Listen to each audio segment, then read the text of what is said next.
25절까지 말씀 같이 읽겠습니다.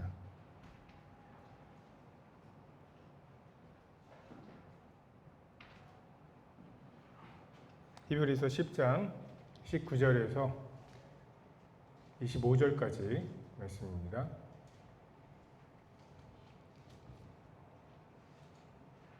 같이 읽겠습니다. 시작. 그러므로 형제들아, 우리가 예수의 피를 힘입어 성소에 들어갈 담력을 얻었나니 그 길은 우리를 위하여 휘장 가운데로 열어놓으신 새로운 살 길이요 휘장은 곧 그의 육체니라.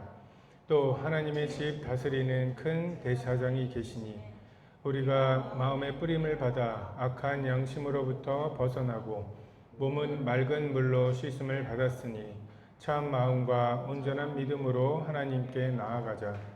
또 약속하신 이는 미쁘시니 우리가 믿는 도리의 소망을 움직이지 말며 굳게 잡고 서로 돌아보아 사랑과 선행을 격려하며 모이기를 패하는 어떤 사람들의 습관과 같이 하지 말고 오직 권하여 그 날이 가까움을 볼수록 더욱 그리하자.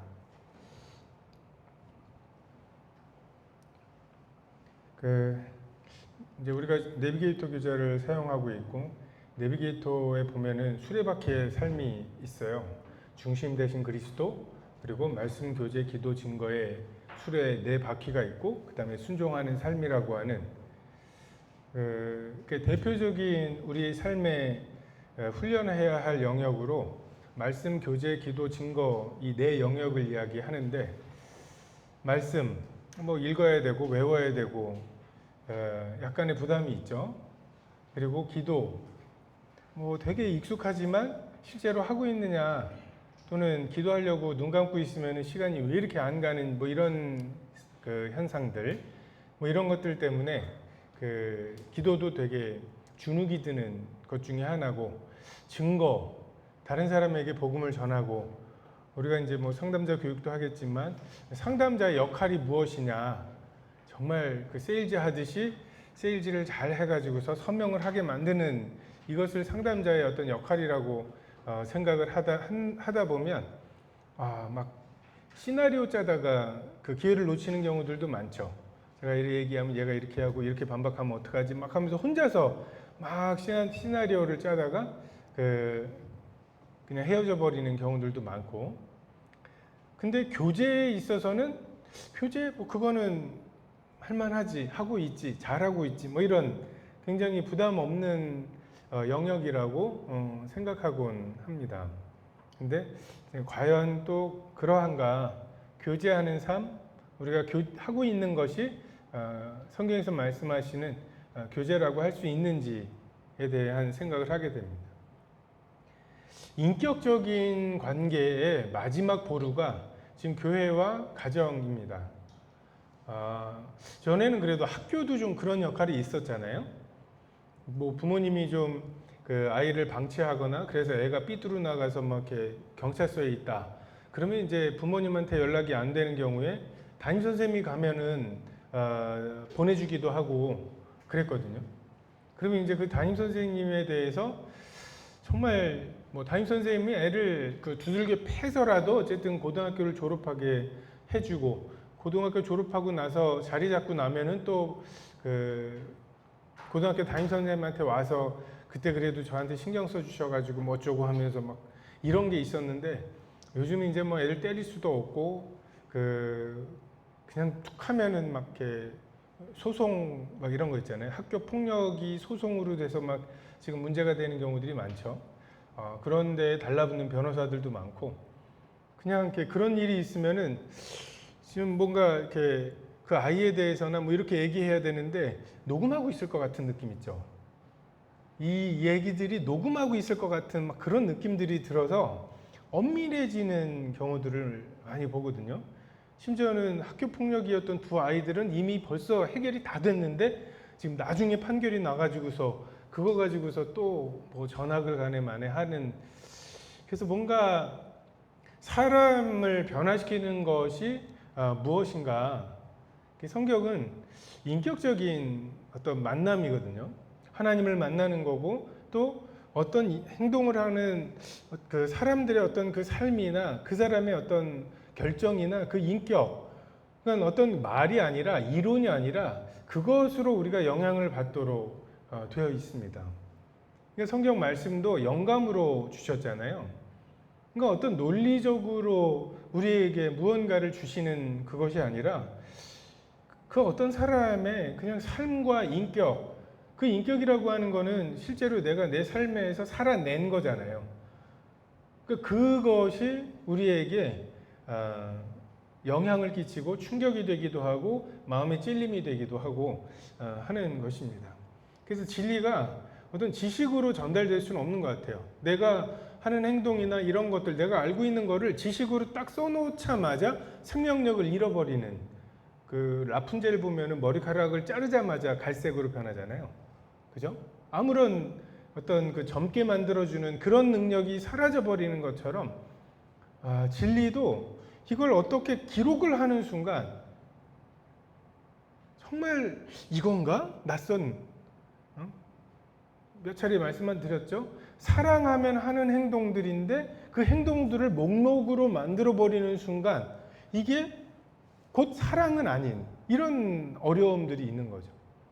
그러니까 하나님이 진리를 인격 안에, 그 공동체 안에 서로가 서로에게 영향을 끼치는 관계 속에, 그래서 회사 생활 속에서는 그런 것들을 하기가 어렵죠. 둘 다 알잖아요. 좋은 말로 우리가 프로페셔널이죠. 왜? 돈 받고 일하는 사람들이니까. 근데 돈 때문에 일하는 사람들이죠. 월급이 3개월만 안 나와도 유지될 수 없는 조직이죠. 그걸 피차간에 알아요. 그러니까 그런 관계에 돈 때문에 동기부여가 돼서 하는 그런 행동들, 너무 인격적이야 라는 어필이 안 된다고요. 믿어진 것이 우리의 행동으로 드러나죠. 홍수가 날 거라는 게 믿어진 사람에게 있어서 방주를 만드는 것은 헌신이 아닙니다. 당연히 할 수밖에 없는 행동이죠.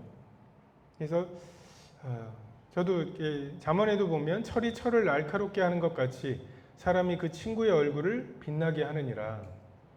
그러니까 굉장히 그 다이아몬드를 가공할 때에도 다이아몬드로밖에는 다 가공이 안 되는 이런 부분들이 있죠. 마찬가지로 우리가 서로에게, 저도 군대 있을 때 상병부터 이등병들 막 이렇게 해서 복음 전하고, 그리고 그 그리스도인의 4단계 훈련 있죠? 막 이런 거 갖다가 하고 매일 아침마다 아침 안 먹고 그 시간에 모여가지고 큐티 훈련하고 막 그랬어요. 그래서 스스로 굉장히 그냥 잘 살고 있다고, 여기서도 생명력 있게 살고 있다고. 근데 이제 분대라고 한 8명 정도가 같이 있는데 제가 제일 고참이에요.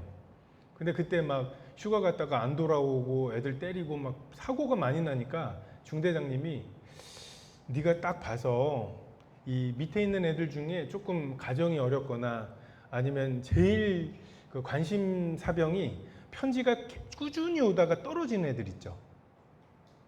사회에서 연애하는, 그러니까 여자친구에게서 편지가 쭉 오다가 어느 날 편지가 안 와.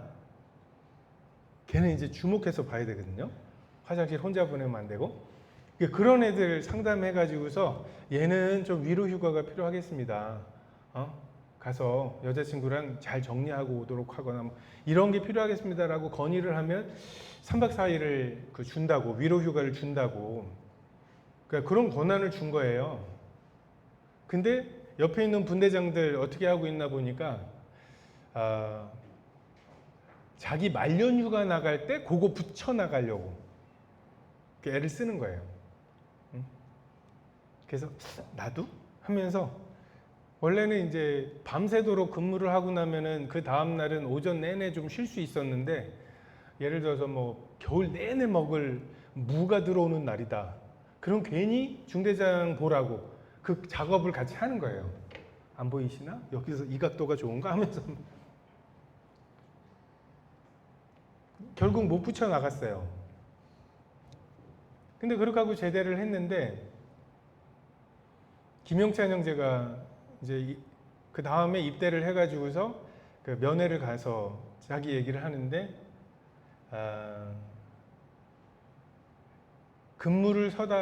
요즘 근무 빠진 것 같아. 근무 제대로 서라고 한 바로 그날 근무를 서다가 잠들었는데 갑자기 헤드라이트가 퍽 하고 그래가지고서 보니까 중대장. 그래가지고 영창을 갔대요.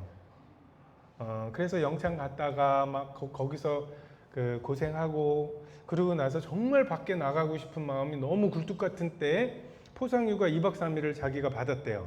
그래서 2박 3일 받아가지고서 이제 나갈 생각을 하는데 자기 밑에 있는 그 애가 김병장님 좋으시겠습니다 하면서 너무 부러워하더래요. 그래서 너 나가고 싶냐? 그랬더니 나가고 싶다 그러길래 그 포상휴가를 줘버렸대. 자기도 진짜 나가고 싶은데. 그래서 얘는 나갔다가 오고 근데 이제 조금 있다가 또 다른 기회로 3박 4일을 나가게 된 이 이야기를 듣는데 저는 그때까지만 해도 군대 생활에서 내가 그래도 그 와중에 복음을 전하고 그 와중에 제자 양육을 하고 큐티 훈련을 하고 진짜 왜 나가지 안 사는 거야 뭐 이런 생각을 했거든요.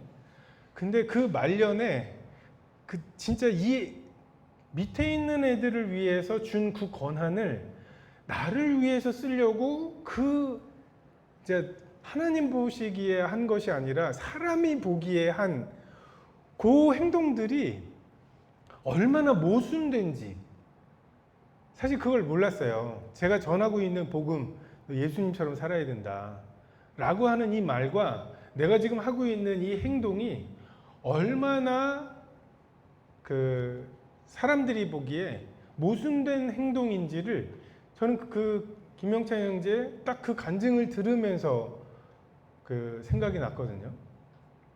그 철이 철을 날카롭게 하는 것처럼 정말 그 친구가 그 친구의 어떠함을 드러내는데 너는 이래 막 하면서 이렇게 그 지적의 은사로 지적하기보다 정말 나랑 아니 이 정도 했으면 잘한 거죠. 이 정도면 힘든 거예요. 라고 말하고 있는 내가 옆에 나보다 더 열악한 상황 속에서 그것을 꿋꿋하게 이겨내는 뿐만 아니라 이제 그거보다 더한 것들을 하고 있는 이 인격을 만날 때, 그 삶을 만날 때 내 삶에 하나님이 말씀하시는 통로가 됩니다.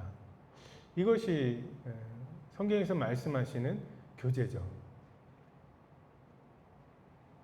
히브리서 10장 19절에 보면 이 히브리서는 정말 유대교냐 기독교냐 요 갈림길에서 정말 이 히브리서와 갈라디아서가 없었다면 정말 기독교는 유대교화 돼버렸을 수 있어요.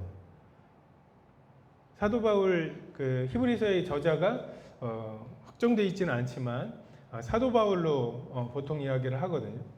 근데 정말 이 두 서신서를 통해서 유대교는 아니다라고 하는 것이 분명하지 않으면 좋은 게 좋은 거 아니야? 라고 돼버릴 수 있었던 그 10장이면 이제 11장의 믿음장이죠. 믿음으로 하나님을 기쁘시게 할 수 있다. 성전의 제사가 아니라.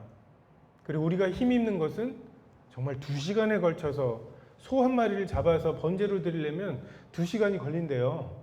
여러분 지금 소 한 마리를 여기 갖고 들어와가지고 개를 죽이고 피를 뽑고 피 범벅이 되고 그리고 거기에 막 이렇게 가죽 벗겨내고 각을 뜨고 그 관절마다 해서 그 각을 떠서 태우기 좋게 만들고 내장은 또 내장대로 내장 속에 있는 똥은 또 따로 하고 막 그 절차대로 막 부산하게 하고 그게 그 어떤 하나님께 드리는 제물에만 그 뿌리라고 하는 유향과 소금을 뿌려가지고서 그게 막 되게 뭔가 있어 보이지 않아요? 뭔가 내 죄가 속죄됐을 것 같은 느낌.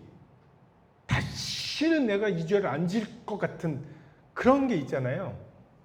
근데 그것을 힘입지 말고 예수를 힘입으라는, 예수가 하신 일을 힘입고 하나님이 그 예수님의 사역을 근거로 우리를 은혜로 대하시고 사랑으로 대하시는 그 인격을 힘입으라고 지금 이야기하는 거죠. 어떻게 해요? 이렇게 맹숭맹숭하게 닭 한 마리 안 죽고 그냥 이렇게 맹숭맹숭한 사이에 자, 예배를 드려야지. 그분이 내 예배를 들으실까요? 내 기도를 받으실까요? 라고 하는 것에 그래도 양 한 마리 죽으면 그거 피 흘리고 나면 그래도 좀 뭔가 좀 뿌듯함, 주님이 내 기도를 들으시는 듯한 이런 느낌이 있었는데 너무 맹숭맹숭한데요? 라고 하는 사람들에게 예수의 피를 힘입으라고, 소와 양의 피가 아니라 예수의 피를 힘입으라고. 우리가 힘입어야 되는 게 그거예요. 우리가 무엇으로 뿌듯합니까? 어떤 삶을 살고 나면 이 주일날 좀 어깨가 으쓱해요? 오늘은 좀 이렇게 자격이 된 것 같고, 예수의 피가 우리의 그 으쓱함의 근거가 돼야 된다고. 성소에 들어갈 담력, 성전이 그 성막이 있죠. 그리고 그 성막 안에 이 경계가 있고 그 안에 건물이 있죠. 그리고 건물 안에 보면 지성소와 성소로 나뉘어 있는데 회막에서 섬기는 일은 레위 사람들만 하는 거였죠. 그리고 그 성소에 들어가는 일은 아론의 자손 제사장만 하는 일이었고, 그리고 그 성소 안에 있는 지성소, 지극히 거룩한 곳은 대제사장만 1년에 한 차례 들어갈 수 있는, 근데 성소에 들어갈 담력을 얻었고, 그 길은 우리를 위하여 휘장 가운데로 열어놓으신 새로운 살 길이요 휘장은 그의 육체니라. 휘장은 원래 지성소와 성소, 일반 사람들이 그 지성소에 들어갈 수 없게 막아놓는, 우리가 휘장이라고 하면 무슨 커튼을 생각하는데 두께가 한 뼘 정도 되는 커튼이래요. 정말 지성소에는 아무도 들어올 수 없다. 이게 휘장이죠. 예수님이 그 휘장의 역할을 하셨죠. 이렇게 살 수 있어? 40일 굶은 다음에 이러한 말과 이러한 행동을 할 수 있어? 이게 만약에 하나님의 심판의 기준이라면 정말 그 기준을 넘어서 지성소에 들어갈 수 있어? 모든 사람을 죄 아래 가두시는 역할을 그 휘장이 합니다. 예수님이 휘장이시죠. 그 예수님의 삶이 기준이시라면 아무도 지성소로 들어올 사람이 없다는 것을 증명하신 율법의 완성이신 휘장의 역할을 하셨고, 하지만 죽으시면서 다 이루었다 하시고 그 휘장을 갈라내셨죠. 그리고 이제는 하나님 앞에 그 지성소에 들어가는 그 일에 예수의 피를 힘입어서 누구든지 나아올 수 있다는, 정말 예수님은 두 가지 역할을 하셔요.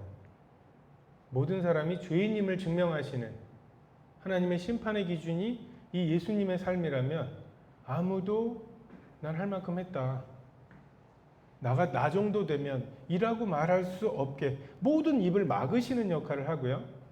또 하나, 내가 그 죄를 위해서 이러한 희생을 치루었다. 그리고 아들을 그렇게 아끼지 않고 내어주신 아버지 하나님, 그분의 열심을 우리에게 보여주심으로 내가 성소 안으로, 지성소 안까지 들어갈 수 있는 유일한 근거가 그분이시라는 것을 드러내시죠. 21절에 또 하나님의 집 다스리는 큰 제사장이 계시니 우리가 마음의 뿌림을 받아 악한 양심으로부터 벗어나고 몸은 맑은 물로 씻음을 받았으니 곧 참 마음과 온전한 믿음으로 하나님께 나아가자. 우리에게 대제사장이 있어요. 큰 제사장이 계십니다. 우리가 그 예수의 피, 우리가 힘입어야 되는 피가 마음의 뿌림을 받았어요. 저는 이게 교제라는 생각이 듭니다. 사귐이라는 생각이 들어요. 우리가 예수님의 십자가와 그 사역을 마음에 본 거죠. 그게 마음에 피가 뿌려진 거예요. 그 인격이 만난 거예요. 제가 그 용차 형제의 간증을 들으면서 내 마음에 있는 것들이 그 인격에 의한, 정말 자기가 2박 3일에 3박 4일의 보장이 없는 때 2박 3일의 휴가를 포기하는 희생을 하는 그의 결정을 이제 내가 비침을 받고 그것으로 인해서 내 마음에 그게 죄였구나. 그게 잘못된 것이었구나. 내가 말하는 것과 내가 행동하는 것이 얼마나 달랐던가. 이것이 드러나는 거죠. 여러분, 누군가에게 법적으로 지적당하는 때에는 우리는 점점 더 가드가 올라갑니다. 그것으로 세상이 변화될 것 같으면 벌써 변화가 됐겠죠. 우리의 교육이 얼마나 정교해졌습니까? 근데 그것으로 안 되잖아요. 우리의 마음에 예수 그리스도의 피의 뿌림을 받습니다.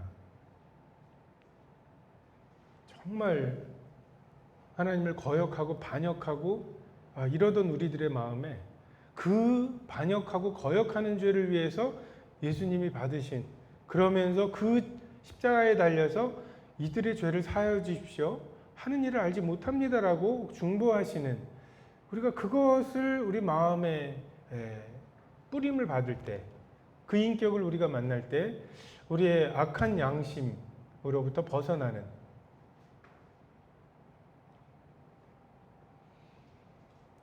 이 세상이 서로 믿지 못하기 때문에 얼마나 많은 행정이 필요합니까? 경찰도 필요하죠. 나라를 지키는 국가도, 군대도 필요하죠. 나라니까요. 너가 누군데? 저예요. 저 송영찬이에요. 안 믿어요. 그래서 어떻게 해요? 동사무소가 필요하고 전 국민의 모든 것을 다 기록하고 그거를 떼가면 이 서류를 믿는, 이게 되는 거잖아요. 근데 교회에서는 악한 양심이 처리가 되고 모든 성도들이 어찌하든지 하나님을 기쁘시게 하려고, 자기를 기쁘게 하는 자가 없고 정말 하나님을 기쁘시게, 내 이웃을 기쁘시게 하려고 하는 그런 선한 양심의 깨우침이 있고, 그러한 자세로 성경을 읽을 거라고 신뢰하는 거고, 서로 그러한 사람에게 성령께서 7일 동안, 지난 일주일 동안 말씀하시고, 그 말씀이 직장 생활에서, 학교 생활에서 어떤 결정에 있어서 적용해야 되고, 그 적용하는 과정이 때로 결단을 해야 되고, 그런 간증들이 있을 거라고 생각을 하고, 그런 간증들이 주일 오후에 성도들이 모여서 읽은 말씀을 가지고서 서로 나눌 때 하나님이 서로에게 말씀하시는 통로가 될 거라고, 이게 교회에 대한 설계입니다. 우리 몸이 맑은 물로 씻음을 받죠. 어떤 경우에는 보면 지금까지의 인생 그냥 이렇게 푹 찢어버리고 싶은, 좀 이렇게 새로운 공책에, 새로운 페이지에 그냥 새로 하고 싶은, 이거 지우려고 하다가 막 그 종이 찢어지고 막 그냥 이렇게 막 너저분한 이런 인생을 좀 어떻게 좀 한 칼에 단번에 영원히 이렇게, 근데 그 일을 몸을 맑은 물로 씻어서, 문득문득 떠오르는 죄책감들이 있죠. 문득문득 내 마음을 괴롭게 하는, 사단이 그것으로 송사하는, 이거는 아무도 모르잖아. 이것도 용서하셨다고 생각해? 이론적으로는 용서받았죠. 근데 그것이 우리의 지식이, 우리의 감정이 정말 그 죄로부터, 그 어두움으로부터 자유한가?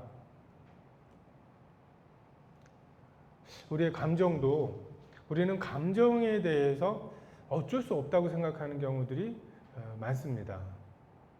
그 이혼 전문 변호사가 하는 말이, 이혼하러 온, 불륜으로 이혼하러 온 사람들의 특징 중에 하나가 그거죠. 사랑에 빠진 게 죄는 아니잖아, 뭐 이런 거 있죠. 아니, 가다가 빠졌어요. 거기에 함정이 있는 줄 모르고, 내가 그 여자를 만날 줄 어떻게 알았어? 너 만나기 전에 그 여자 만났으면 내가 그 여자랑 결혼했지, 뭐 이런 태도예요. 그래서 감정이 그렇게 밀려온 것, 이것에 대해서 그건 내 책임이 아니다라고 생각하죠. 아닙니다. 모든 지각에 뛰어난 하나님의 평강이 있으시고 우리의 감정에 대해서도 하나님께서 물으시죠. 이런 날이 쨍쨍한 날 땡기는 술이 있고 비가 주룩주룩 오는 날 땡기는 술이 있고 또 비에 시간당 몇 미리에 따라서 또 땡기는 술이 다른 이게 뭐예요? 훈련된 거죠. 죄에 대해서 훈련된 우리도 이런 날 하기 좋은 그 주님을 위한 헌신이 있고 이런 날은 누가 생각나서 전화도 좀 하고 이런 것이 우리의 삶에 들어와야죠. 그래서 참 마음과 그러니까 진실한 마음이죠. 진실한 마음과 온전한 믿음으로 하나님께 나아가는 23절에 약속하신 이는 미쁘시니 우리가 믿는 도리의 소망을 움직이지 말고 굳게 잡으라고. 소망이죠. 믿는 바예요. 바라는 바. 그래서 아직 이루어지지 않은 것이죠.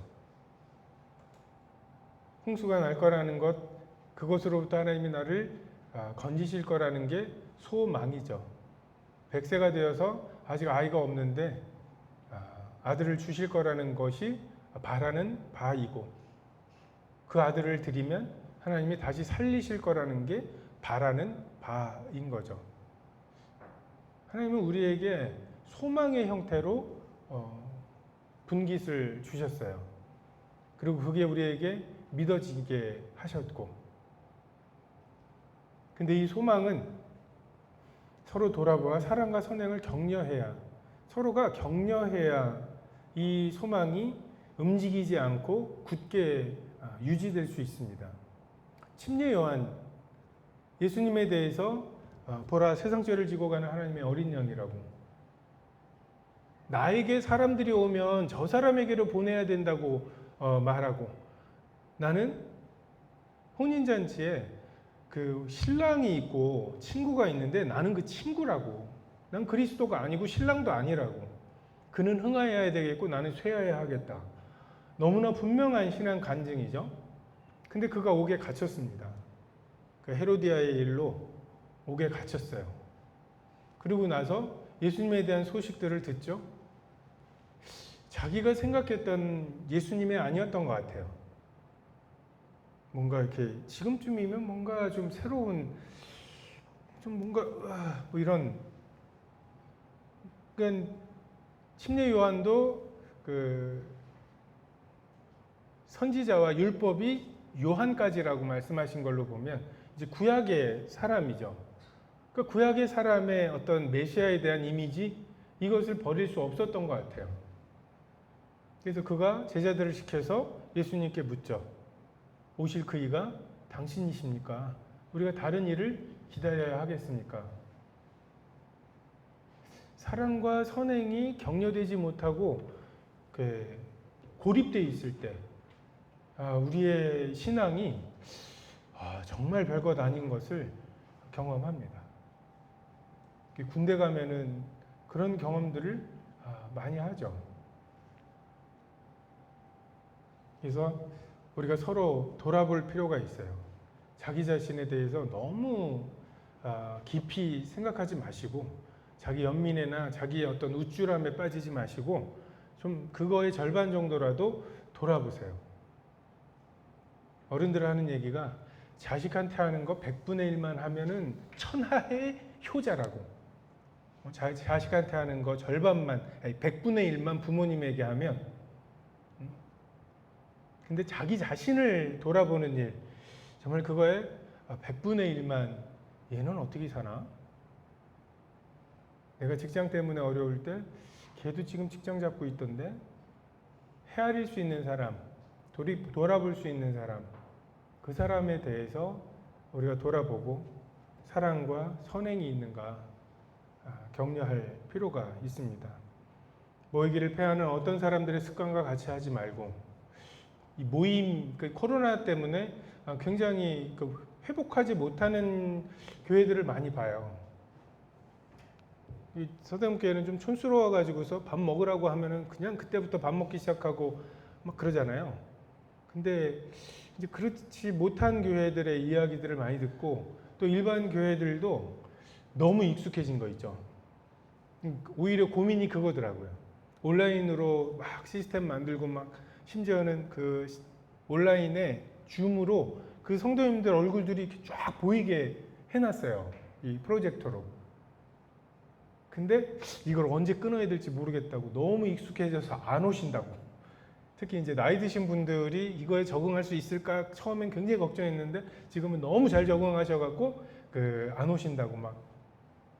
근데 만나야 될 필요가 이 오프라인으로 얼굴을 봐야 되는 필요가 있어요.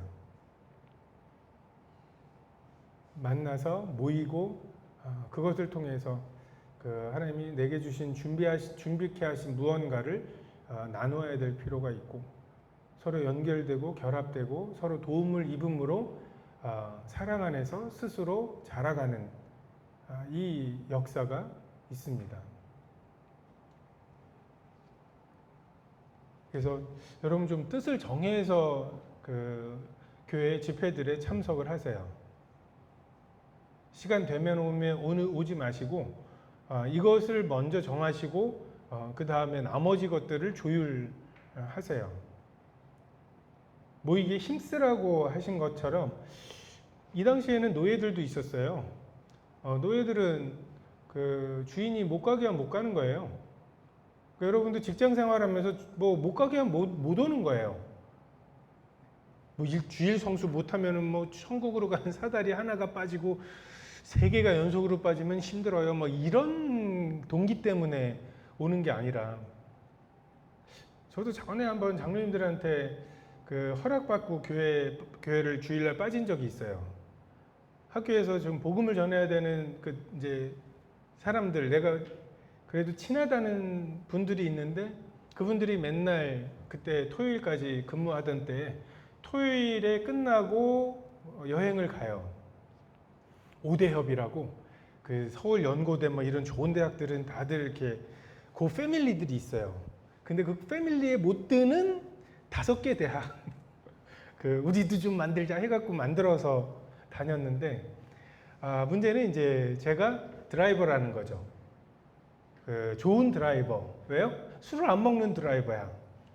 그러니까 거기는 한 사람은 술 먹는 날 빼고 가면 그 한 사람은 그 좋은 걸 놔두고 술을 못 먹는 이런 불상사가 생기기 때문에 저를 꼭 데리고 가고 싶어 하고 저도 나중에 캠프 한번 오라고 할 거나 뭐 이러려면 나도 그때 가지 않았으냐 뭐 이런 얘기를 해야 되는데 그래서 이제 이 얘기들을 장로님들한테 얘기를 하고 그 다음에 그러면 한번 갔다 오라고 갔어요.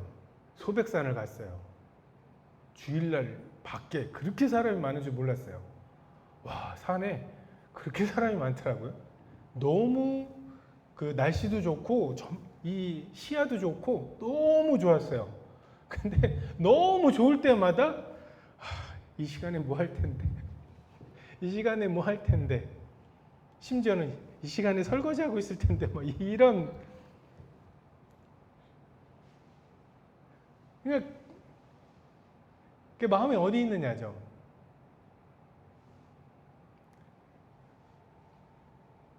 그렇게 끌려가더라도 노예로서 끌려가더라도 마음이 여기 있는 것과 교회 앉아서 이 좋은 날 이게 무슨 궁상이야 라고 하는 거랑 주님이 뭘 받으실지 몰라요.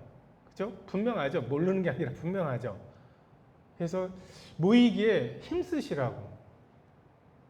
여러분에게 결정권이 있으면 여러분은 모이는 것으로 결정을 하세요.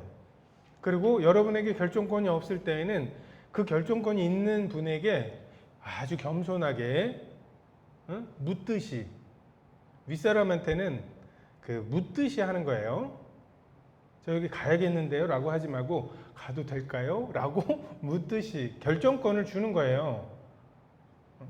순종이 제사보다 낫다고 말씀하시죠?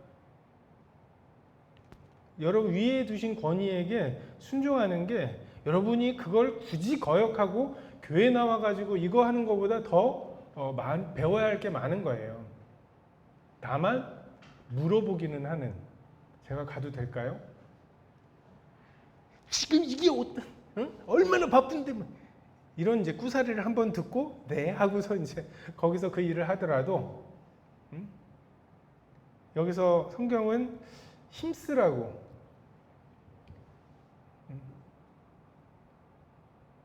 성경은 힘쓴 것에 대해서 심판하실 거예요. 나오지 못한 것에 대해서라기보다는 힘쓴 것에 대해서, 그 마음을 정한 것에 대해서. 하나님께서 교회를 하나로 만드시는 일반적인 방법은 함께하게 하시는 거예요. 남북한이 이렇게 오랫동안 70년 동안 떨어져 있었잖아요. 근데 남북한을 하나로 만드는 방법? 독도가 일본 땅이라고 우겨주기만 하면 우리는 삽시간에 하나가 되죠. 왜요? 이 한민족이라는 사람들이 그런 것들을, 그 역사를 그렇게 공유해 왔기 때문에 그렇습니다.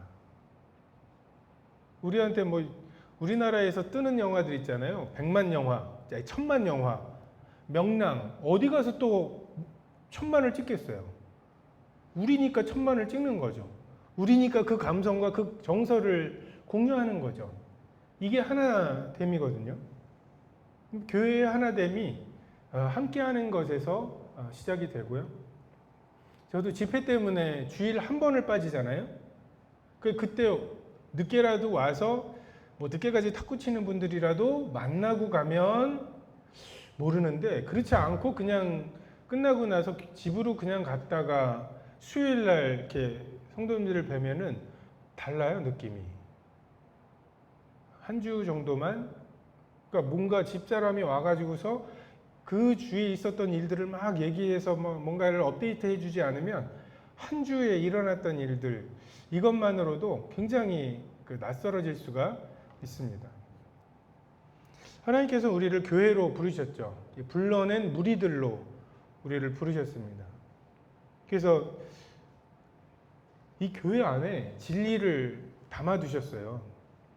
전에 어떤 그 분한테 이렇게 노방전도를 하는데 그 분이 너무 잘 들어. 그래서 기대하면서 들었더니 나중에 그러시더라고요. 제가 사실은 목사인데 다른 교회는 어떻게 복음 전하나 들으려고. 근데 우리가 복음을 전할 때 단번에 영원히 다 이루었다 뭐 이거 다 전할 거 아니에요. 근데 그것까지 전하면 교회가 운영이 되나요? 이러시는 거예요.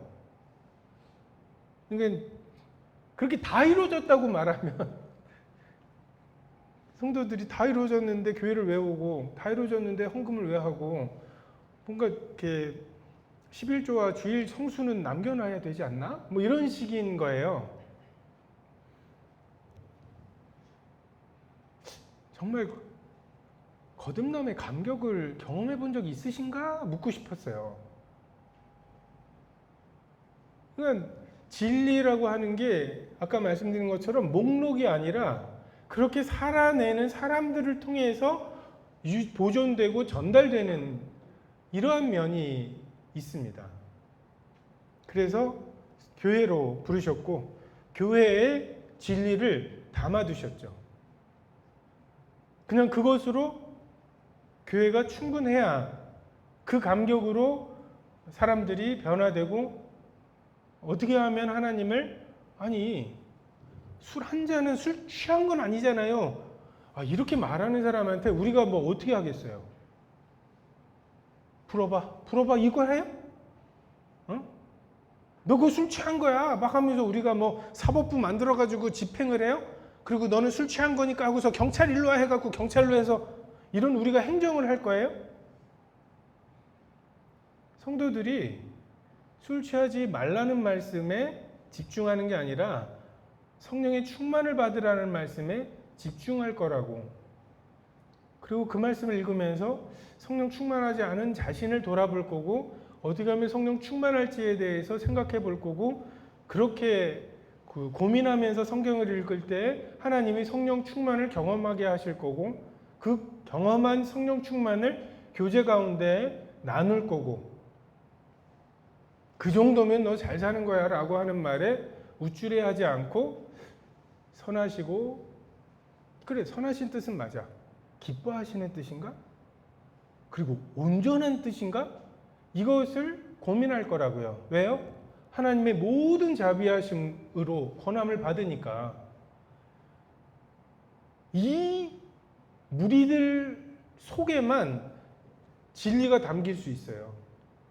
이런 태도가, 마음의 태도가 변화가 없는, 양심의 변화가 없는 사람들에게는 이 말씀은 들어가자마자 정말 짤뚝 잘린 그 라푼젤의 머리카락처럼 조금 전까지만 해도 사람을 젊게 만들고 막 이런 생명력이 있었던 이 진리가 금세 되게 날카로운 검이 돼요. 어마어마한 율법이 됩니다.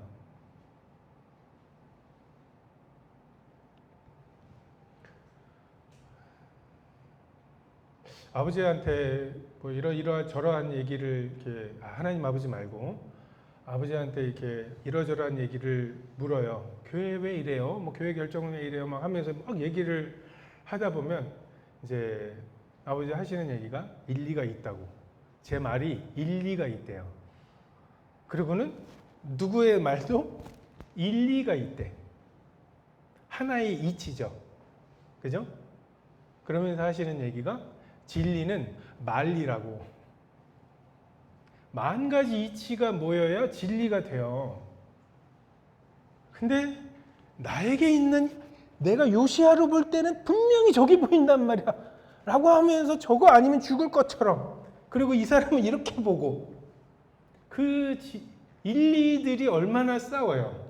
다들 일리가 있는 사람들끼리. 근데 그게 만리의 진리 앞에서 의미가 없죠. 바나바는 착한 사람이요 성령과 믿음이 충만한 사람이라 이에 큰 무리가 죽게 더하여지더니. 바나바는 이런 사람이었어요. 그 이름 자체가 위로의 아들이에요.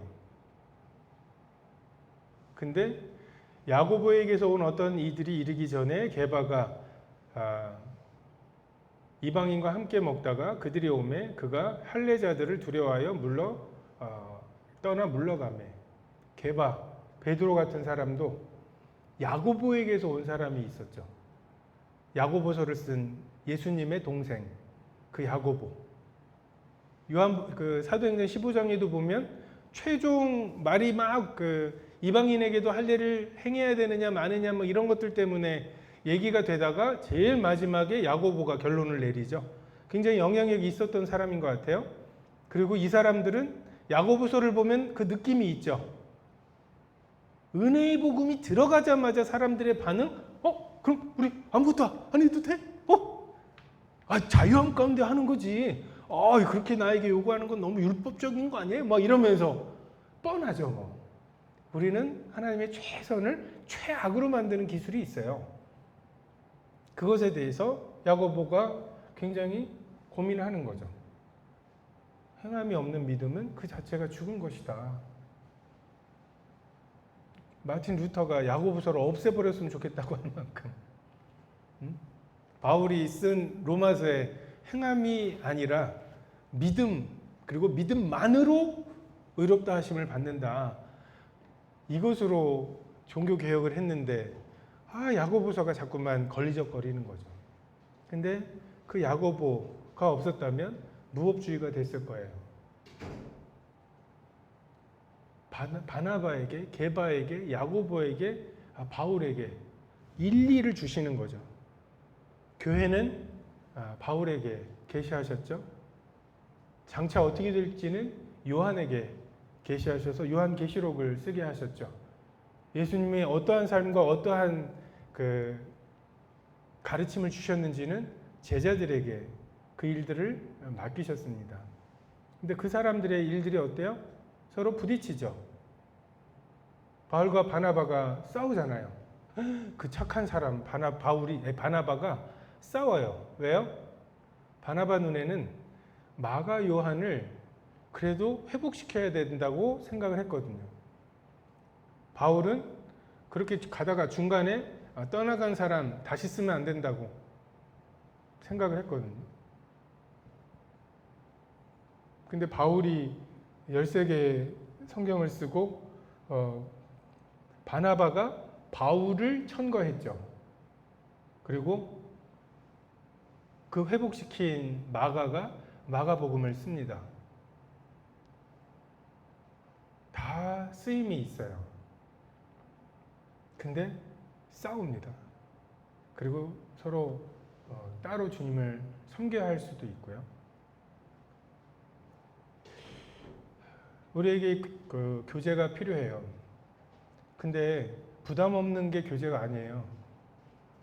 준비 없이 그냥 오늘 본문만 읽고 내가 교회 생활한 게 지금 몇 년 차인데 그냥 기도하라면 기도할 수 있고 그냥 말씀 읽고 나누라고 하면 뭐 어느 한 포인트 해가지고 충분히 나눌 수 있는 이 노하우로 하는 것이 아니라 정말 일주일 동안의 그 말씀으로 씨름하고 살아낸 것, 그 사랑과 선행이 서로에게 나눠지고 격려가 되고 그 소망을 굳게 잡게 만들고 혹시 낙심해 있는 사람들, 자기의 어떤 악한 양심이 괴롭게 하는 이런 사람들에 대해서 예수 그리스도의 피를 힘입도록 너 지금 너를 믿는 게 아니냐, 그리스도의 피를 힘입으라고 권면해 줘야 될 필요가 있고요. 교회 인도자를 그 동물의 왕을 뽑는데 오리가 된다는 얘기가 있잖아요. 육해공을 다 할 수 있잖아요. 오리가. 그죠? 뒤뚱뒤뚱 다니기도 하고. 원래 사자나 뭐 이런 게 돼야 되잖아요. 근데 사자는 물에서 완전히 아니고 날 수도 없죠. 독수리는 물속에서 또 안 되고, 뭐 범고래나 이런 것들은 뭐 밖으로 나오면은 뭐 안 되니까. 그래서 어쩔 수 없이 오리를 동물의 왕으로 세우는. 근데 하나님의 교회 인도자들에 대한 섭리는 사자와 독수리와 범고래의 동역이죠. 그러기 위해서 교제가 필요합니다. 가드 내린. 학교에서도 보면 말조심 되게 해야 돼요. 내가 말 한마디 좀 교장 선생님 왜 이렇게 일을 벌려? 라고 말하잖아요. 그러면 그 말을 하고 싶었던 사람이 자기도 이 교장 선생님 왜 이렇게 일을 벌려? 라고 말하면 되잖아요. 자기의 이름을 걸고. 근데 그 송영찬 선생도 그러더라고. 교장 선생님 왜 이렇게 일을 많이 벌리냐고. 꼭! 그러니까 이게 뭔가 되게 긴장하면서 막 해야 돼요. 그 가드 올리고 이 사람이 이 말을 왜 꺼냈을까? 선생님, 이게 이렇게 해서 엄밀히 말하면 이렇게 돼야 되는 거 아니에요? 라고 말할 때 그것에 대한 나의 생각을 묻고 있는 게 아니에요. 그 다음에 하고 싶은 말이 있는 거예요. 이게 예스라면 이것도 예스 아닌가요? 막 이걸 하고 싶은데 그 와중에 진짜 막 피곤하게 이 회로를 2개 돌려야 되잖아요. 그러니까 되게 피곤하게 근데 예, 아니요. 예인 것은 예라고 하고 아니요인 것은 아니라고 말하고 그리고 그렇게 하면 그것을 그냥 순전하게 받을 마음 이것이 있는 교제가 필요합니다. 그래서 이러한 일들에 여러분 이게 사역이에요. 그리고 훈련해야 합니다.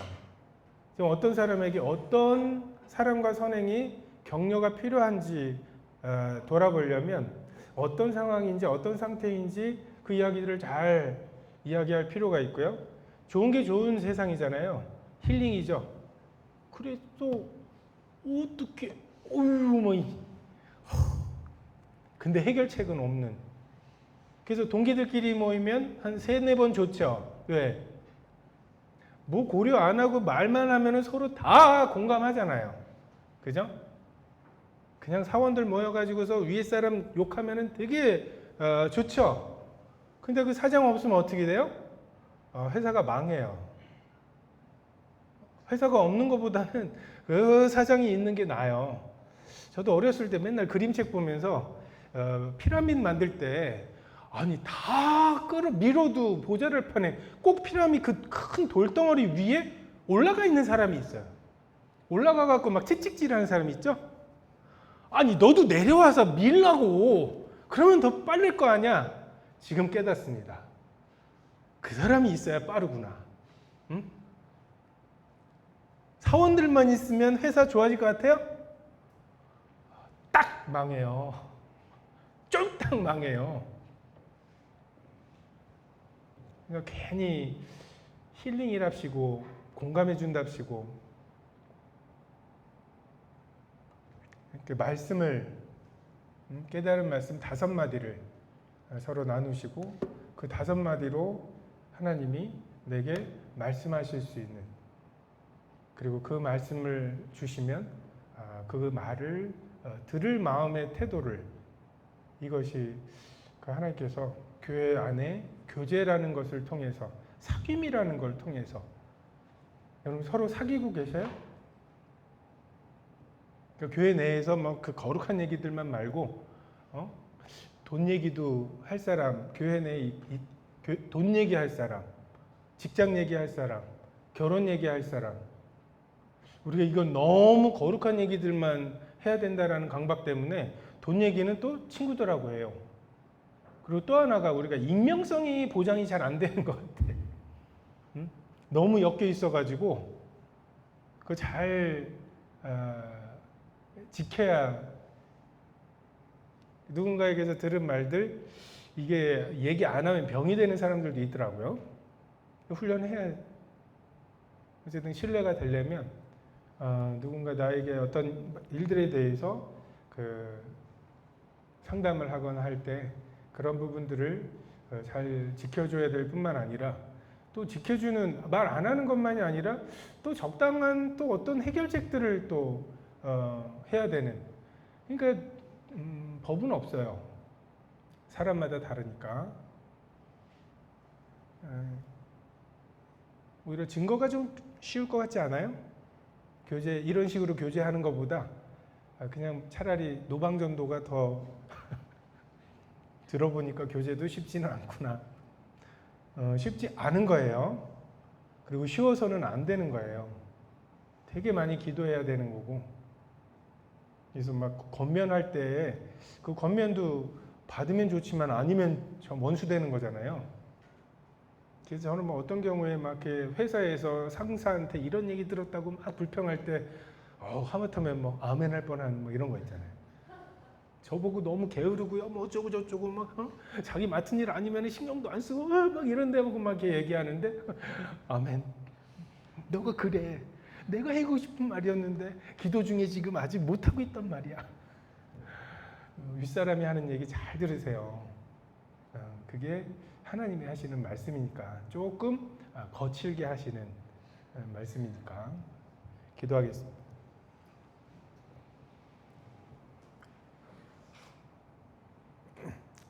참 사랑과 선행의 격려가 필요한 저희들입니다.